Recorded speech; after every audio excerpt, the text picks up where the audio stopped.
New onset angina. It's an angina that has newly occurred and that actually limits our ordinary physical activity. In case of increasing angina, has been diagnosed previously, but has got a much more greater frequency and a longer duration, and that limits even to perform a lighter activity. So these are the three principal presentations in case of unstable angina or NSTEMI.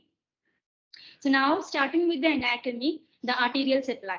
So we have, as we all know, there are two main coronary arteries, the right and the left coronary artery, that is arising from the corresponding aortic sinuses within the aorta. So we have a left coronary artery, and this left coronary artery actually arises between the left side of the pulmonary trunk and the left auricle. So this left coronary artery, it actually branches to form two main branches, that is the left anterior descending artery, which is otherwise known as the anterior interventricular artery, and the left circumflex artery. So this left anterior descending artery, it actually courses down as here. It actually this actually courses down along the anterior aspect of the heart, providing blood supply to the anterior as well as the septal regions. So that it provides blood supply to the right ventricle, and the interventricular septum. And after that, it goes on its posterior aspect of the heart to anastomose with the posterior interventricular artery, which is a branch of coronary artery. The second branch of left coronary is the left circumflex artery that provides blood supply to the regions of the heart. And this left circumflex artery gives rise to left marginal artery that also supplies the left ventricle. This right coronary artery, as we can see, it actually sits on the left side of the pulmonary trunk and it courses down along the coronary sulcus. So during its course, it supplies the right ventricle and right atrium, right ventricle, the nodes, SA node and the AV node, and it reaches the inferior aspect of the heart, where it divides to form the right marginal artery, and then this right marginal artery goes towards the apex of the heart. And after that, this right coronary artery goes on the posterior aspect of the heart to branch to form this posterior interventricular artery, which actually anastomoses with the left anterior descending artery. So this right coronary artery, in short, it supplies right atrium, right ventricle, and the posterior part of interventricular septum. So this is actually the tabular form summarizing the blood supply of the pathophysiology. So what happens in ACS? There is actually an imbalance between the oxygen demand and the supply of oxygen to the myocardium. So why there is an imbalance? There is actually the most common reason that has been implicated in this ACS is the acute rupture of an atheromatous plaque. So this rupture occurs along with the subsequent thrombus formation. So this is the most common reason for ACS. And the next common reason being there can be coronary vasospasm, as in case of Prince-Mettels angina. Or the third reason being severe mechanical obstruction, as in case of progressive atherosclerosis. Or secondary unstable angina related to increased myocardial oxygen demand and or decreased supply, as in case of anemia, etc. So the most common reason being the acute rupture of the atheromatous plaque. This is actually the section of a normal coronary artery. If we can see here, the innermost layer being the intima, the middle layer being the media, and the outermost layer being the adventitia. So coronary artery like with increasing risk factors like increasing age, hypertension, high cholesterol, positive family history, sedentary lifestyle, they develop this plaque. You can see here plaque formation. So this plaque is actually composed of macrophages as well as lipids. So this plaque, this is actually rich in lipids, and that is actually highly thrombogenic. So we have a fibrous cap here which separates this lipid part as well as the blood part, which is actually rich in coagulant factors. So as long as there is fibrous cap, there is no problem. Like there will be only stable angina. But when there is an acute rupture of this plaque,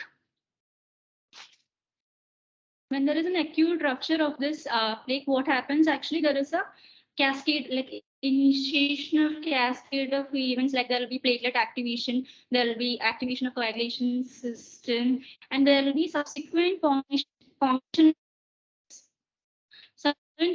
of a thrombus. We can see here that leads to a complete occlusion of the blood vessels. So in case of unstable angina as well as now, moving on to the signs and symptoms, the most consistent symptom is actually the chest pain or chest discomfort. So, what are the red flag signs? We can say this is actually a typical like MI that is actually based on its typical location, character, radiation, and when there's associated. So, the patient has to retrouse journal or has to be left side chest pain and associated symptoms. There is diaphoresis, nausea, vomiting, dyspnea, syncope, and palpitations. Signs. So I have a question here. What is the sensitivity and specificity of all the symptoms and signs which you are telling? Sensitivity and specificity of all the symptoms and signs. If suppose one of them is just there, then how can we show that, how much we should be reliable on these symptoms and signs to go ahead and evaluate a patient for ACS rehab? Sensitivity mostly. So all the symptoms which you have told us, if suppose one of them is only there, so should we go ahead or should we leave the patient for it? Should we go? We have to go. So you are saying even one symptom is having very high. Like typical symptoms. So that's what I'm saying. When you say typical symptom, what is the difference between typical and atypical, and what these all symptoms also have sensitivity and specificity for predictive value and negative predictive value also. No problem, we will read. Go ahead. Okay. In case of signs, the patient will be uncomfortable, looking pale, cyanotic, or will be in respiratory distress. Pulse rate can be either normal or tachycardia or bradycardia. Bradycardia is mostly associated with inferior wall MI. BP can be normal or increased or decreased. So, increased BP can be seen when there is anxiety or when there is sympathetic stimulation, or if there is like baseline hypertension, or decrease can be seen in heart failure, etc. So, and also sometimes there can be signs of left heart failure, like signs of pulmonary edema, Krebs, S3, Gallops can be seen, or if it is like sometimes there can be right heart failure signs also, like hepatojugular, like jugular venous distension, pedal edema, etc.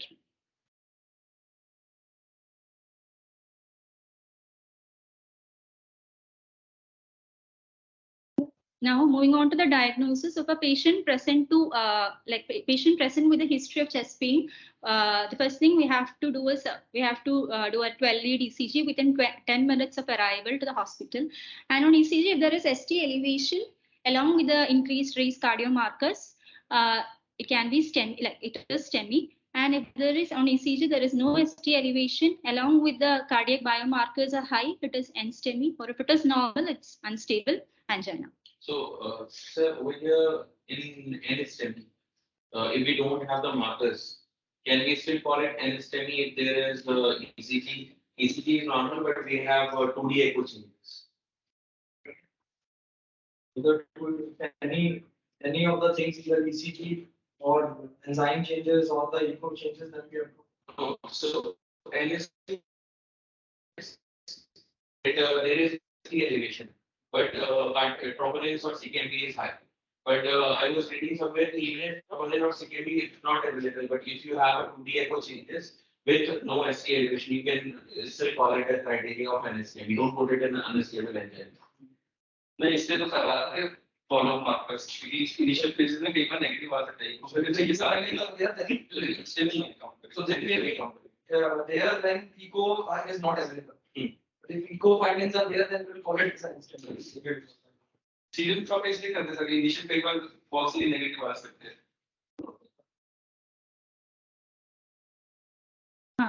This is the ECG criteria. So, as I told, a patient presenting to ER with chest pain, we have to first of all do a 12-lead ECG within 10 minutes of their arrival to hospital.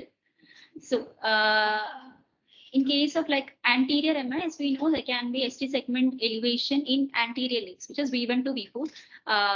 And in case of septal lead specifically, it is V1 to V2. Then and anterolateral, there will be ST segment elevation can be seen anterior as well as the lateral leads. Lateral leads is 1 AVL, V5, V6. Anterior is V1 to V4. In case of lateral wall MI, there can be ST segment elevation 1 AVL, V5 and V6. And in inferior, there can be ST segment elevation in 2, 3 AVF can be seen. If it is infralateral, there can be ST segment elevation in 2, 3 AVF as well as in lateral leads like more in V5 and V6. And then posterior wall MI. Posterior wall MI, true posterior wall MI, we can see this ST segment elevation V7, posterior leads like V7 to V9, or there can be ST segment depression can be seen in the anterior leads like V1, V2, V3, there can be ST segment depression can be seen. And in case of right ventricular MI, there can be ST segment elevation in the inferior leads like 2, 3 AVF, and sometimes there can be ST segment depression in the like lateral leads will be also seen. And also ST segment elevation in the right ventricular leads, right sided V3 to V6, right sided leads. This is actually I'm not able to see. Zoom.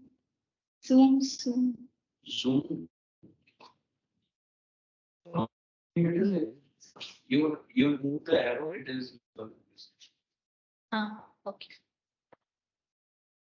Scale.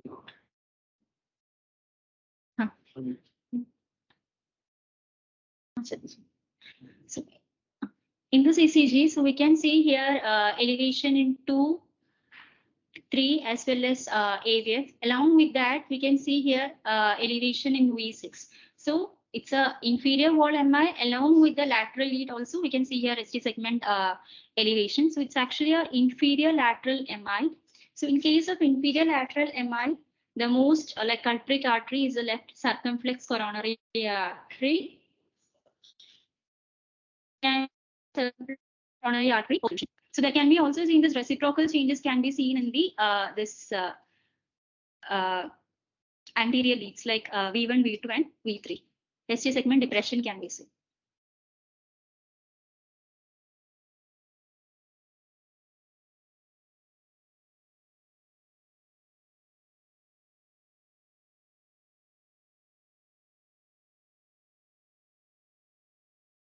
In this ECG, we can see here ST segment elevation. That suggests like ischemia, opposite side leads to reciprocal changes. That's suggestive of upcoming like. I don't know, but why, if there are changes in the lateral leads, why there are corresponding changes to the other leads? This shows the electrical current. So what is the change in the current pattern which produces those changes in the leads? This is what the current is going and the ECG changes are coming. So one wall of the heart is having ischemia. Okay, that is causing ST segment elevation. Okay, and this is a transmural ischemia. So that is involving the RCA. So why there will be changes in the wall which is supplying by the LED? This is what I'm trying to ask. We know there will be changes in some of the leads, but why it is happening?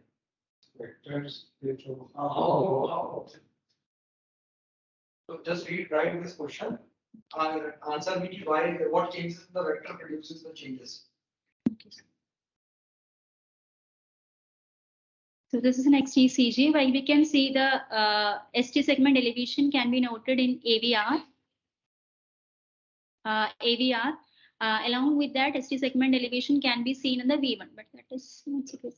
But so ST segment elevation AVR is greater than that of V1. So that suggests left anterior descending artery occlusion. How Answer? how did you infer that? So Septals, AVR is supplied by left hand descending. And V1 is septal. septal, Septal is supplied by left hand descending. So because okay, so you are saying that AVR even medium all changes. So that's yeah.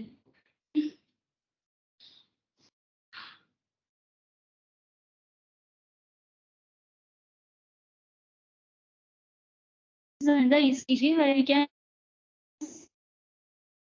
be with the 2, 3 as well as AVF. So here we can see like in lead 3 the ST segment elevation is much more than lead 2. So that suggests a RCA, right, coronary artery occlusion.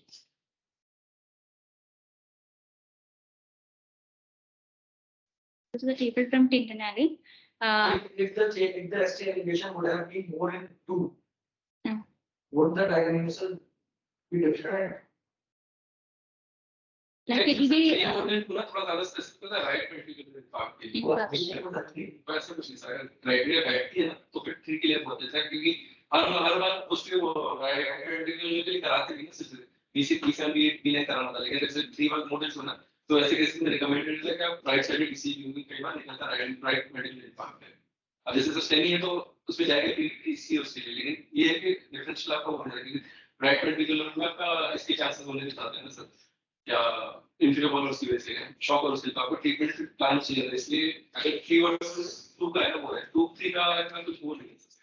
If 3 is more than 2, it means that RCA infarct is more likely, infarct is more likely. इसीलिए तो वो sir हम जैसे वो changes क्या होगा तो sir treatment तो वही रहेगा ना, ट्रीटमेंट एंजियोग्राफी पीटीसी रहेगा, लेकिन ये है कि एक वो है डिफरेंशियल वो करने के लिए ज्यादा स्पेसिफिक वो करने के लिए किसी क्राइटेरिया ट्रीटमेंट वाइज तो सर सेम ही रहेगा उसमें, लेकिन जैसे अगर in case the patient is having inferior bowler है ना, तो उसके अंदर हम बोलते हैं कि because the likelihood is the SA node and AV node will also get involved, so don't give nitroglycerin to these patients because these patients will already be there in a hypotension state. So if now the changes are in 3 more than 2 and you are saying right ventricular involvement, medical management in your ER regarding the fluids and all those things, is it different or is it the same? मतलब sir fluids अगर hypotensive है तो I don't know if there is a fluid to shift tries in this case या वो रहता नहीं sir आगे बढ़ नहीं मतलब सर ट्रीटमेंट सही है, लेकिन एक सर डिफरेंशियल उसके लिए आरबी इज मॉडल सिस्टम हम बोलते थे कि भी 20 एमबी भी ना किसी भी तो सर प्रैक्टिकली कराते नहीं वैसा नहीं matter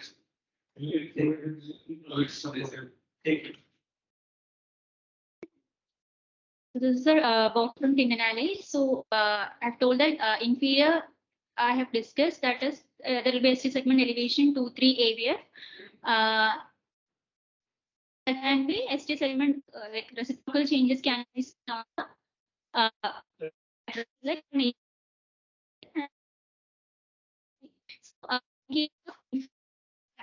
that can be any changes in categories and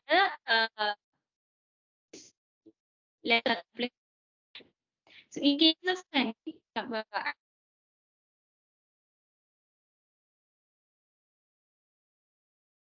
ECG, where you can see a ST segment depression can be noted in anterior.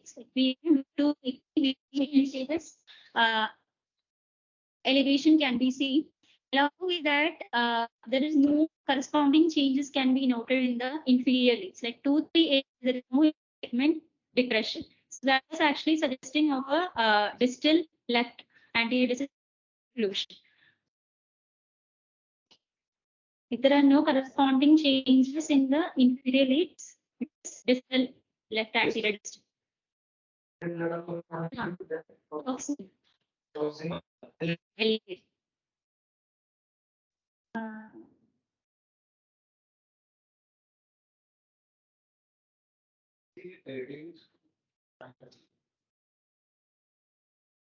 So this is the RICG.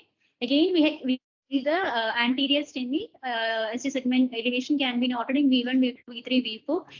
And look at the inferior leads, we can see the ST segment depression can be seen in 2, 3 AVF. So the proximal area.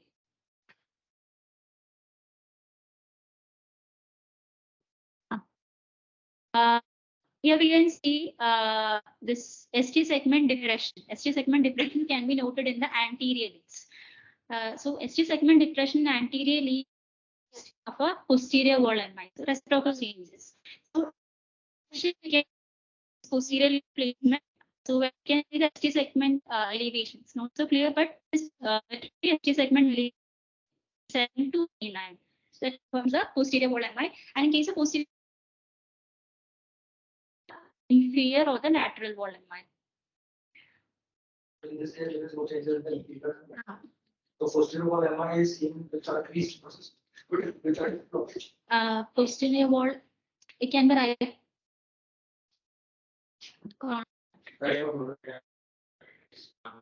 Posterior. Even the LED. It also goes.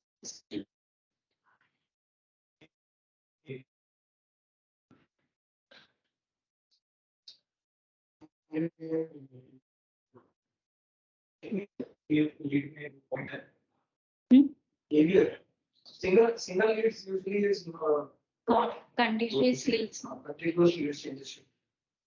Single lead changes are immaterial.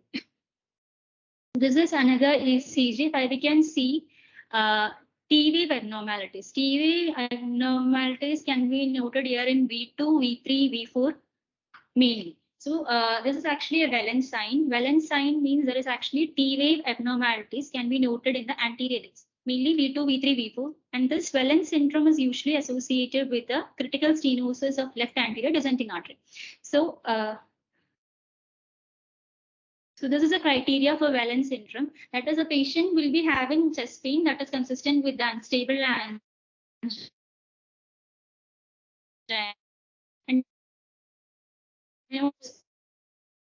no, abnormal T wave can be deeply inverted T waves, or they can be biphasic T waves in the anterior leads, mainly V2, V3, V4. This T wave inversion is mainly seen in 75% of patients, while 25% of patients in the biphasic T wave. In Wellen syndrome, there is no pathologic Q waves, so there is no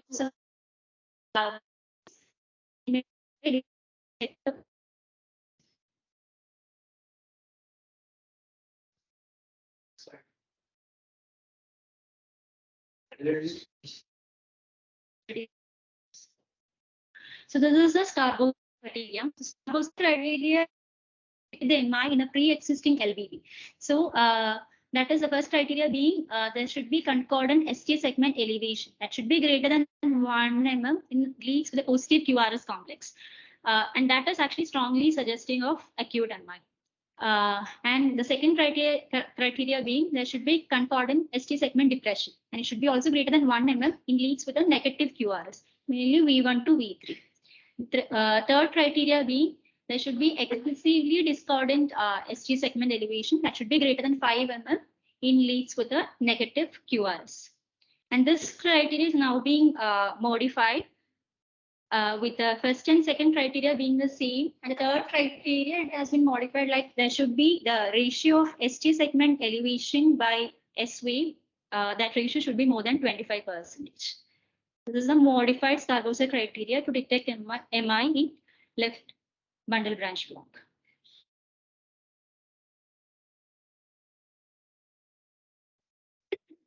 So, in patients actually presenting with diagnostic ST segment elevation, in those patients, we don't need the serum biomarkers actually for their treatment and disposition decisions and all. But in patients who are having this non-diagnostic ECG changes, for them, we use this cardiac biomarkers result. Actually, here we can see this troponin actually rises in less than 4 hours and peaks in 14 to 24 hours, and it becomes normal in 3 to 4 days. We can see this myoglobin. No, doing CKCMB rises in 3 to 4 hours. CKCMB rises in 3 to 4 hours and peaks in 12 to 20 hours and becomes normal in 48 hours. This is the So why focus to choose CKMB or tropi. why? It has got a greater sensitivity and specificity for myocardial infarction. We can see here at the this is a table from Rosens. So we can see here at troponin at the time of presentation, patients will be tropi will be having a specificity of 93% or and sensitivity of 39, and serial tropi has a specificity of 83 to 96 and with a sensitivity of 90 to 100. So how often to repeat? Like 3 to 6 hours. 3 to 6 hours. Hmm. So the patient landed in the ER with slight elevation in tropi. Hmm. ECG is not showing any changes. So then after 3 hours you will get the next tropi now. So how we do it? So even I have a question that over here, in previous organizations, what we used to do is the patient is presenting with a chest pain, which is within 4 hours. We used to ask, do the ECG, if ECG doesn't have changes, we used to ask them to wait. Don't send the tropi even now, because tropi starts coming into the blood after 4 hours. Less than 4. So 4 hours is the right time when you should be sending up a tropi. So even over here, I don't know, means we can either do that, just that we send one tropi. Either way we should send the CKMB. So that starts rising earlier. But then CKMB is disease sensitivity and specificity. It's 80 to 80. It's less 23 sensitivity only. 96% specificity. CKMB is presentation. 23 only. So 23% sensitive. Sensitivity. So it has very low sensitivity. So ideally, tropi and presentation has 39%. So it is almost similar. One is saying 23, one is saying 42. Acute MI, it is showing 42. But see. CKMB. So CKMB with myoglobin combination presentation, even at presentation, their sensitivity is 83%. Ask Vinod. Vinod, what is your comment? No, sir, is there? Vinod, you are there or sleeping?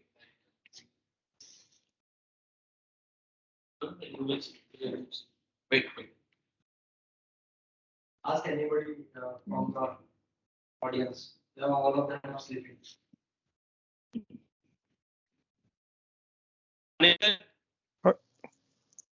Hello. Hello. Sir is asking for your comment for choosing of the right. Troponin.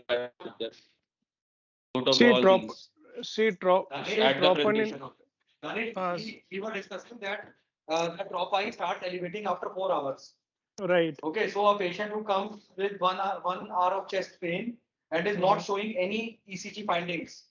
Okay, should we be going for a tropi test, or we should be waiting for next 3-4 hours before we should actually wait for 3-4 hours to send in troponin, and even if we send CKMB, it will not come positive. The first enzyme to raise if it's an acute chest pain is myoglobin, but we don't send that. Okay, so even hello. Yes, speak. So even if we send troponin before 4 hours, so it will not come positive. Even if we send a cardiac specific CKMB in acute chest pain, it will not be positive. So it ranges up to 7 hours. So after 7 hours, it will come positive. So What will come positive after 7 hours? What will come positive after 7 hours? The cardiac specific, if you will send CKMB also, it will not come positive initially. That will be, the peak is from 7 to 24 hours. The cardiac specific CKMB. Okay. Yes. So 7 to 24 hours. So earliest is tropi, and that is also 4 hours. So I think from now on, at least we should not be sending unnecessary cardiac enzymes. The patients who are presenting for with less than 3-4 hours of presentation. Yes. The only enzyme which we get positive will be myoglobin, but we don't do it in first hour, first 1 to 2 hours. Okay.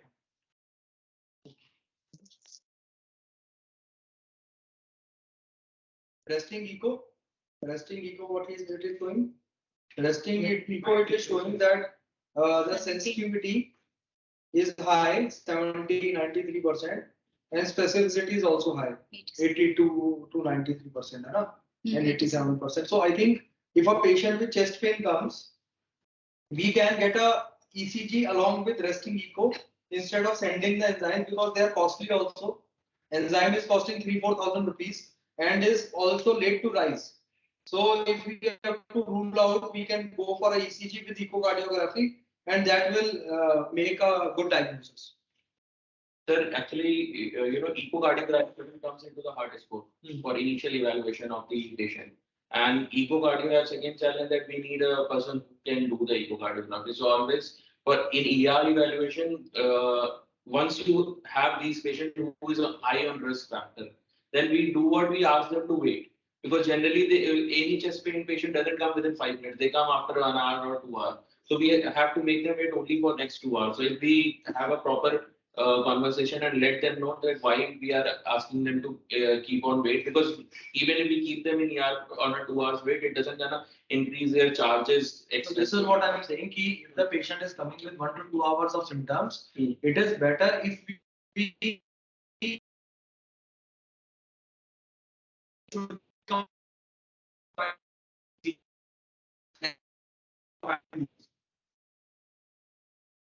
Hello.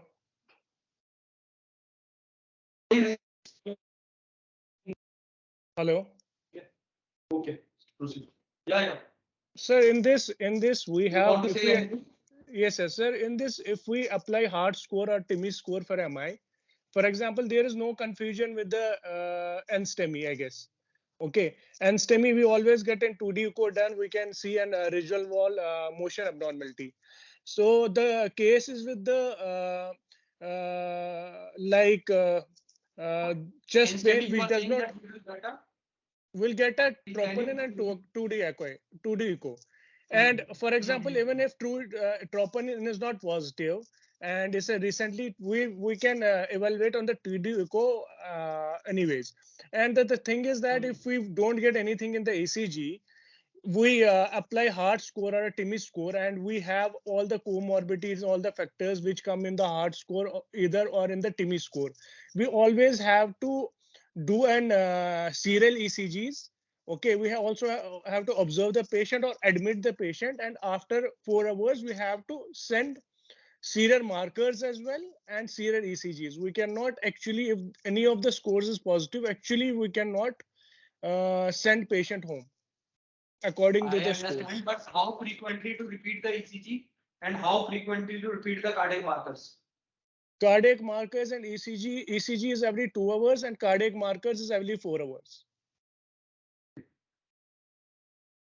So the crux is that any patient with suspected chest pain, even if the ECG is not showing anything, we should be asking the patient to be waited for at least 4 to 6 hours or 8 hours before making a complete diagnosis that serial ECGs are not showing any changes, echo is not showing any changes, and serial enzyme. Yes, sir. Only if they fall in the category of even heart score positive or even TIMI for MI positive. Okay, then we have to admit and observe the patients. Yes, so first is your clinical evidence, then please. Then scoring system and then the enzymes and the. Okay. Yes, sir.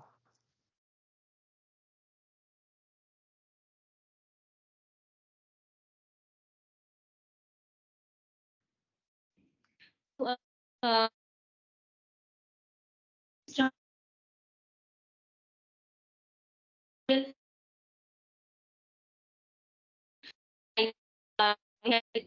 Aspirin 62 to 325 mg, and if the patient is hypoxic, like less than 94%, then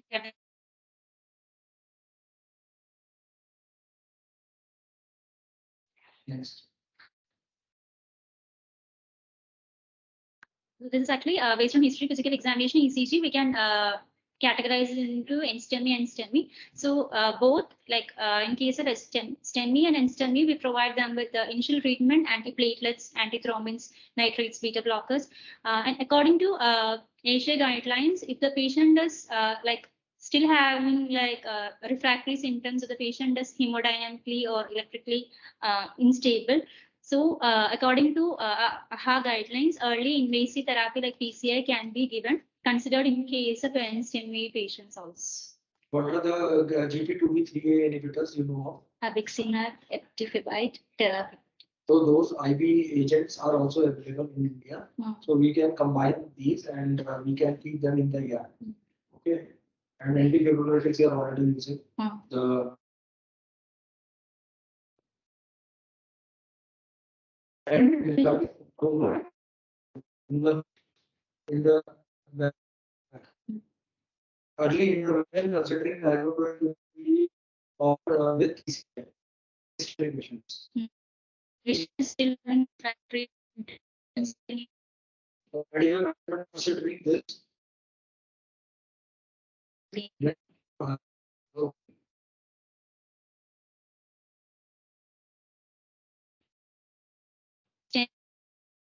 Patients with the purpose state, definitely treatment can make it with this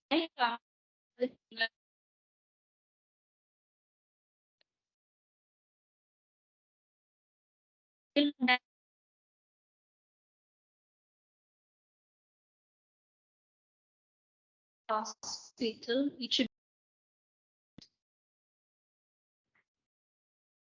PPT.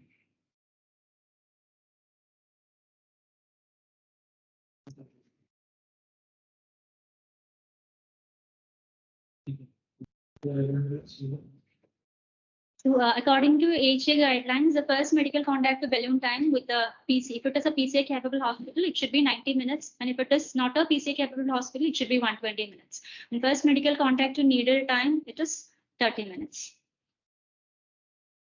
So, fibrinolitis, the indication of fibrinolitis, actually, the patient should have a typical chest pain suggesting of MI, and there should be on ECG, there should be 1 mm ST segment elevation in 2 or more contagious leads, or there should be a new LVP, or we can provide treatment if it is like within 6 to 12 hours from symptom onset.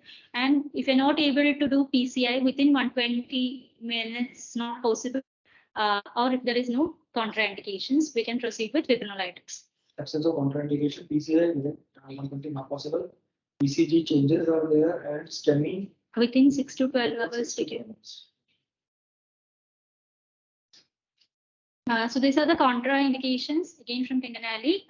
Contraindications to fibrinolytic therapy.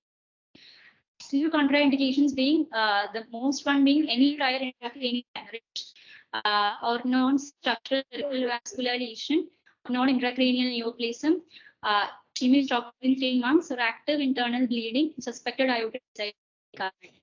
So it is relative contraindications still fibrinolytic can be considered the benefits are more than risk.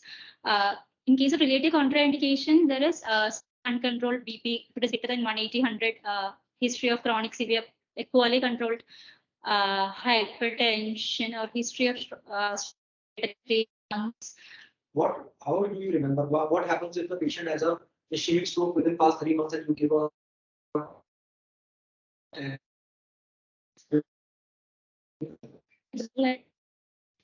so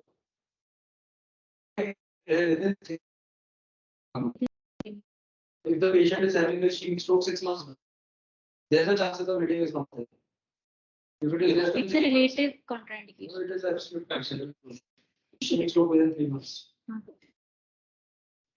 So within 6 months, it becomes okay. You can like if the benefits are more than risk. So auto regulation is hampered whenever there is ischemic stroke. That part of the brain there is no auto regulation. So if you give a antifibrillary and the BP rises, then the chances of bleed in the ischemic area is more. The area which are normally where the auto regulation is okay, they can compensate for the increase in the blood pressure and everything. So the chances of bleeding is not there. So when you read about these absolute contraindication, you should be known why this is absolute contraindication. Okay. So otherwise you will sometimes not be able to remember, and if you know the cause why this is absolute contraindication, you will be able to.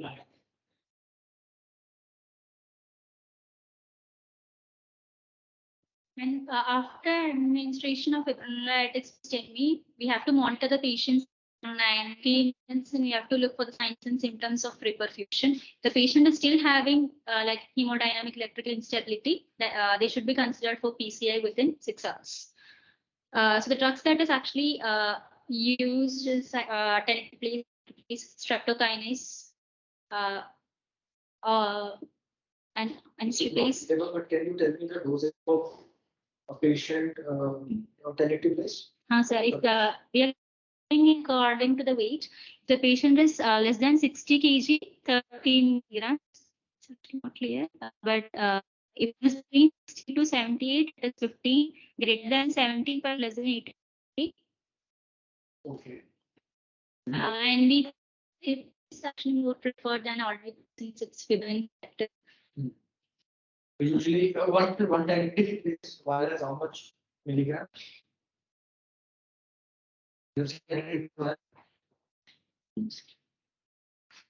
One tenecteplase vial has 20 milligrams. Okay. So the minimum dose according to this will be almost 2 vials will be utilized because 60 kg is they are seeing 30 milligrams. Yeah. So if 40 milligrams का देना होगा, average patient is 70 to 80.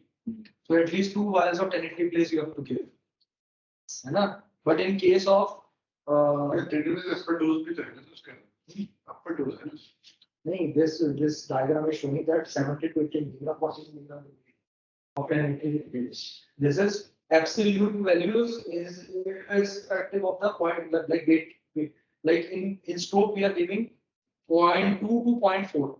when show देते हैं But usually जो studies बोलते हैं 0.2 या 0.25 के हिसाब से देते हैं. So if it comes to 60 kg patient, then we have 12 milligrams.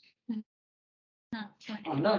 STEMI में है 5 mg per kg. That's 58. So there you are giving 0.2. You are in STEMI you are giving 0.2.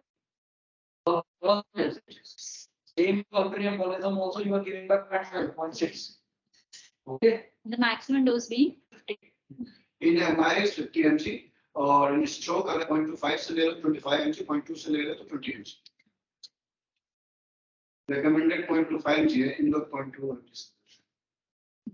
नहीं स्ट्रोक में ना जो स्टडीज कहती है कि हायर डोजेज से वो बेनिफिट मिलेगा. That's why they have reduced the dose of tenecteplase. They initially started with 0.4. Then they came to 0.2 or 0.25 because most of the studies have found that when they compared these two dosages, they were equally efficient. Patient receiving fibrinolytics should get full dose of anticoagulants. Yeah.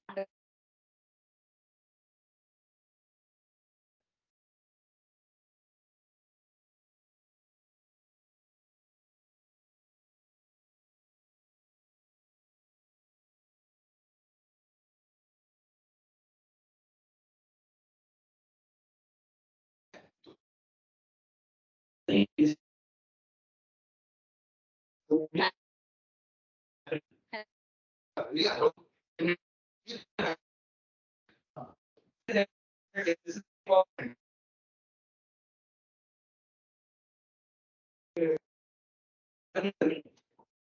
are doing is we are giving the IV inhibitor drug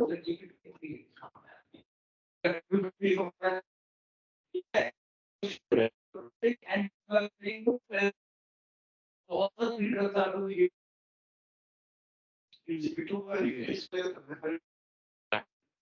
पहले तो आप या बोलो दे दिया तो आप usually क्या करते हो दोगे दोनों में से एक चीज दोगे ठीक है साथ में एंटी दोगे और साथ में anti all the three things have to be on like अगर मान लो पेशेंट तुम जब सीपीआर करते हो तो तुम एंटी प्लेटलेट देते हो साथ में हेपेरिन 5000 देते हो ठीक है, उस केस में साथ में एंटीफिब्रिलेटिव भी दो, जैसे कि टेनिक्लिप्रेस या एटिप्रेस, टेनिक्लिप्रेस being preferred. So हम तीनों चीजें देते हैं. But in case of stroke, what we were doing is we are giving antifibrillatory, and for when तो हम उस समय पे antiplatelets नहीं दे रहे. 24 hour के बाद देते हैं anti.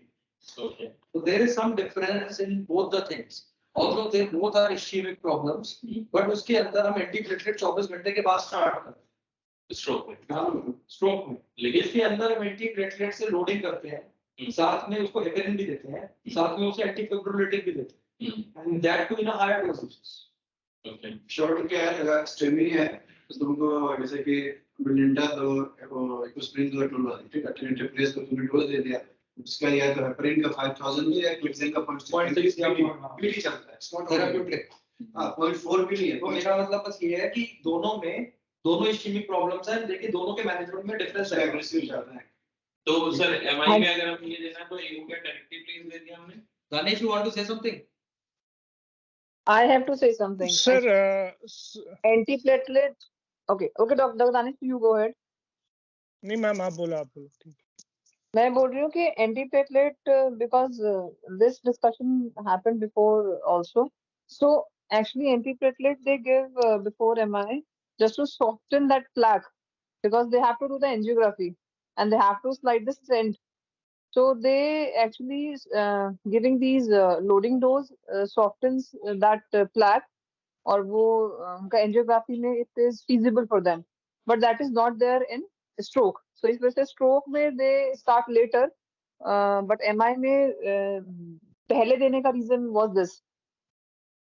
क्या रीजन है? जो plaque बना होता है वहाँ पे इस्कीमिया का, जिसकी वजह से सप्लाई हैम्पर हो रही होती है, उस प्लैक को सॉफ्टन करने के लिए, ताकि उनका जो गाइड वायर है वो जा पाए एंड टू क्रॉस एंड वो स्लाइड करने के. इसका तुरंत इफेक्ट आता भी है, 30 to 40 minute it takes effect. ठीक है. Okay. Danish, what you want to say? Brain में सर इन्फार्क्ट के उसमें इसलिए नहीं देते, it has more chances to for bleeding, तो इसलिए हम पहले नहीं देते. Because in the brain this is a closed capacity. Okay, so if any bleed occurs, the patient GCS will decrease. So we have to weigh the risk versus benefit. In case of MI, the chance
source क्या है? 190 to 120 लिखा है तुमने.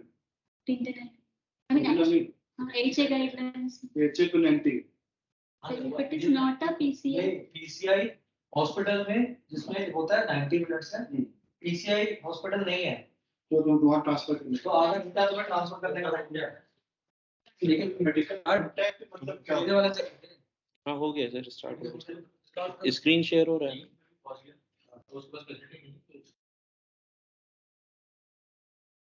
Click कर. PCI is a preferred method of reperfusion. Preferred method of reperfusion therapy. So according to AHA, the first medical contact of first balloon time is 90 to 120 minutes. So coronary angioplasty with stent is the most commonly preferred one. PCI. ठीक है. Next Then medications used in STEMI, antiplatelet agents. The first one being aspirin. The mechanism of action of aspirin is inhibiting the synthesis of thromboxane E2 through irreversible inhibition of platelet So 4 cyclooxygenase. tablets of aspirin to be given. Aspirin to be. Next.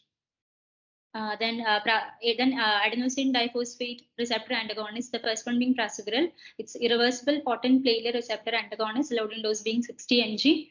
It's contraindicated in prior CVA or TIA if there is a pathological bleeding or the age is greater than 75. Then the next one being ticagrelor. It's a reversible P2Y12 receptor antagonist. Loading dose is 180 followed by 90 BD.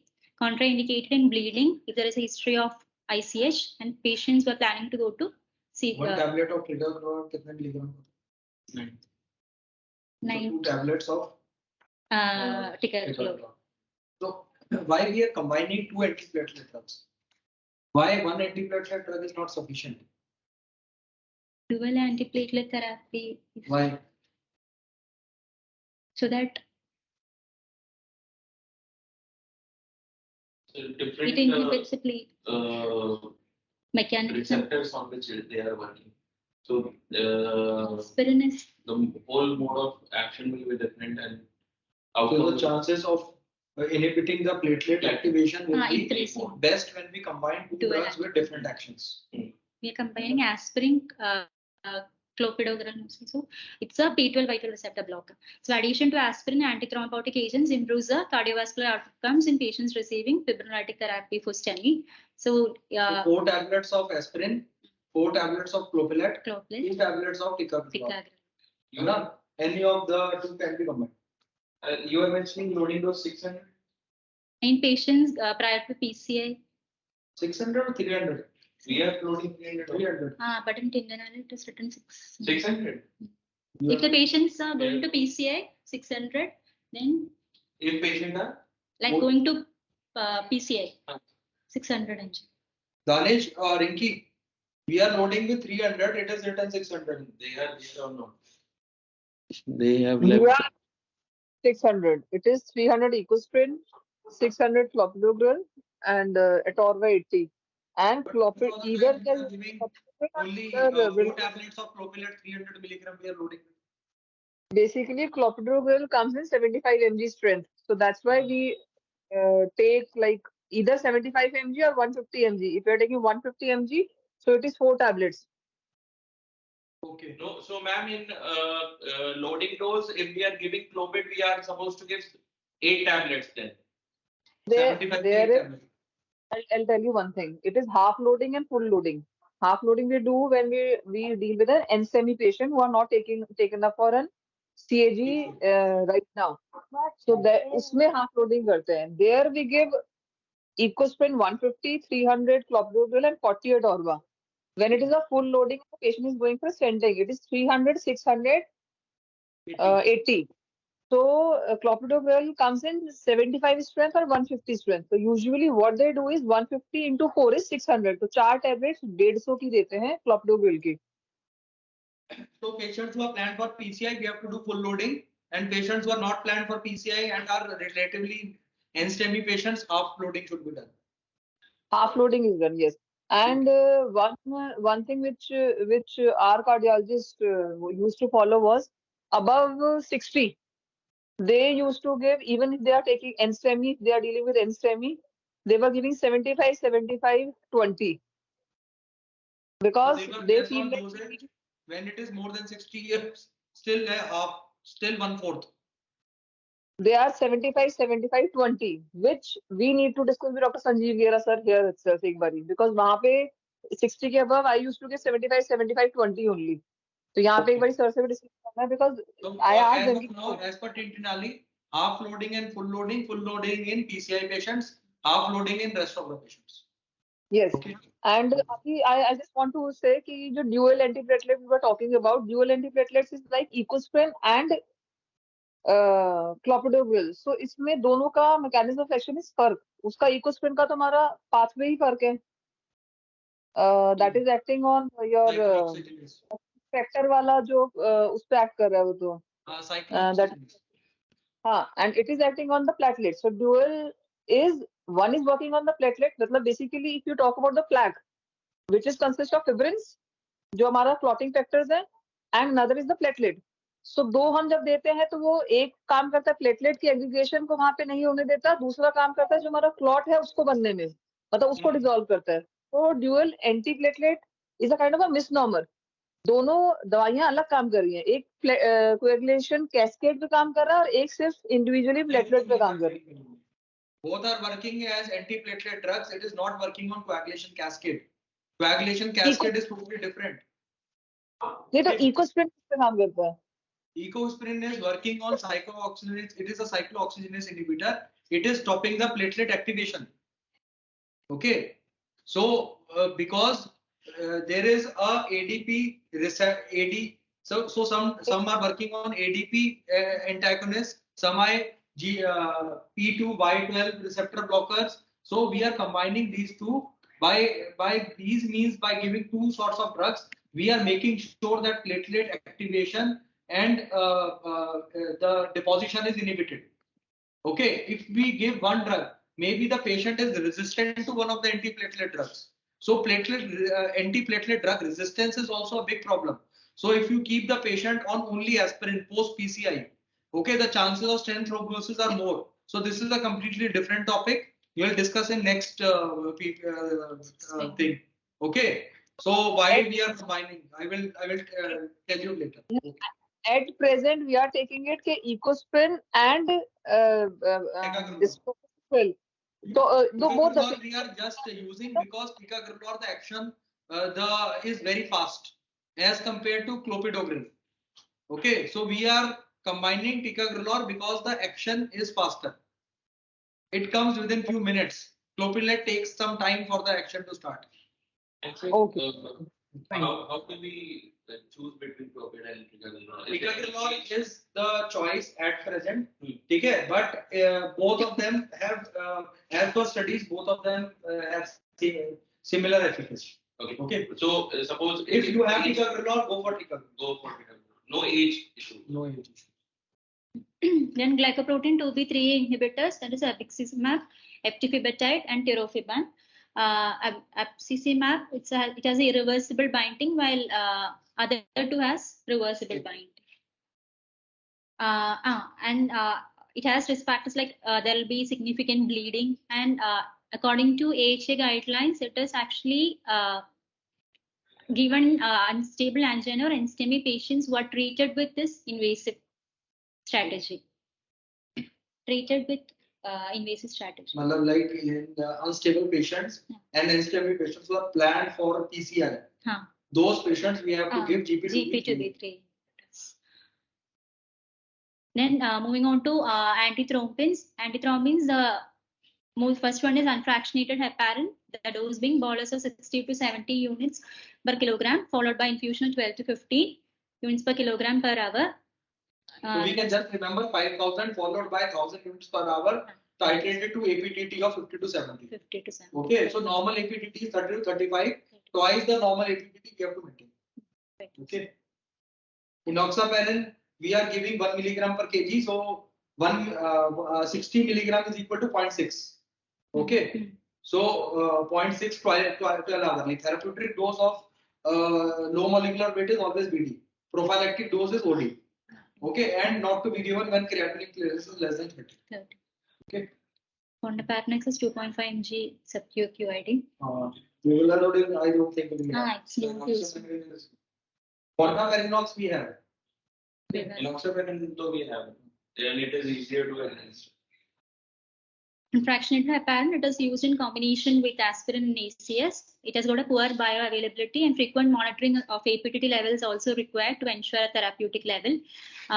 There is actually risk of heparin-induced thrombocytopenia with unfractionated heparin. In case of low molecular weight heparin like enoxaparin, it has got a better bioavailability and a long half-life, and with a predictable anticoagulant response. So there is no need of regular monitoring of APTT levels in case of low molecular weight heparin, and there is lower risk of heparin-induced thrombocytopenia. It's not considered a first-line antithrombin for patients receiving PCI for STEMI. Fondaparinux, it's a factor 10A inhibitor. It's also not a monotherapy for PCI. Bivalirudin, mechanism of action is it's a direct thrombin inhibitor. Moving on to nitrates, 1 dose nitroglycerin sublingual. It has to be given every 3 to 5 minutes, up to 3 doses, in order to relieve this MI. According to AHA, IV nitroglycerin can also be considered in case of persistent ischemia, heart failure, hypertension for the first 24 to 48 hours. There is no contraindications. What will happen when we give it for more than 24 to 48 hours? Vasodilate. Nitroglycerin, the Side body effects. stops responding.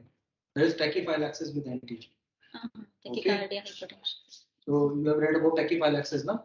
There, so after long duration of NTG, if you give to the body, it stops responding. So tachyphylaxis occurs. So it is of no use giving it for more than 24 hours. It's contraindicated in hypertension. Patients who have received phosphodiesterase 5 inhibitors like sildenafil within the last 24 hours. Beta blockers, again with AHA guidelines, beta blockers should be initiated within 24 hours per oral in STEMI or NSTEMI in the absence of contraindications. Contraindications of beta blockers being signs of heart failure, when there is a low cardiac output, when there is increased risk of cardiogenic shock, when there is a second or third degree heart block, active asthma or reactive airway disease. Then angiotensin converting enzyme inhibitors. In case of STEMI, oral ACI can be given in the first 24 hours. Can be also given in unstable angina or NSTEMI in the first 24 hours. Then calcium channel blockers like diltiazem or verapamil. It has got an anti-anginal, anti-hypertensive, and vasodilatory. Measures the complications next section.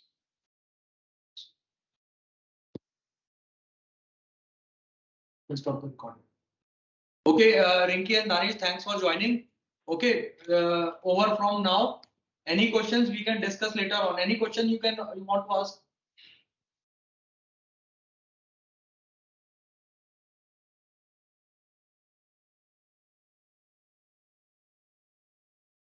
The recording जो है वो कहाँ पर डालेगा?